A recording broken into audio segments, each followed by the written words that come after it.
नमस्कार मु आपण मानकर प्रिय व्यंग कवि लिंकुपति आसंत शुणा गोटे व्यंग कविता कवितार शीर्षक अबाध्य झील। बापा माँकर अबाध्य झील बापा माँकर अबाध्य झील हजारे कम्प्लेन घर को आणती तथापि मनरे नथाए भय।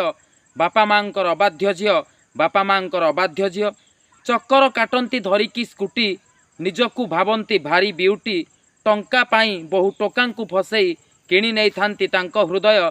बापा माँकर अबाध्य झील बापा माँकर अबाध्य झील मिछ कहिबाटा तांकर हबी नेट्रे छाड़ती नेकेड छवि केतेबेले केउ एक्टिंग करती बुझीबाटा एते सहज नुह। बापा माँकर अबाध्य झील बापा माँकर अबाध्य झील पाठ पढ़िबारे इंटरेस्ट नाही टाइम पास हुए कॉलेज जाई परीक्षारे भल मार्क रुहेनी तांको लागी घरे हुए कलह। बापा माँकर अबाध्य झील बापा माँकर अबाध्य झील सिगारेट मद खाती डेली आईन कानून जानती भूली क्राइम करिकी आरेस्ट हुंती पुलिस करई तांकु संदेह। बापा माँकर अबाध्य झील बापा माँकर अबाध्य झील महापुरुषंक जीवनी पढ़ तांको आदर्शरे निजकु गढ़ बदलिब तुम जीवनर धारा एबेठारु दृढ़ संकल्प निय। बापा माँकर अबाध्य झील बापा माँकर अबाध्य झील। जदि कविताटी भल लागिथा लाइक करंतु शेयर करंतु सुंदर सुंदर कमेंट्स दियंतु मो यूट्यूब चैनल को सब्सक्राइब करंतु। नमस्कार।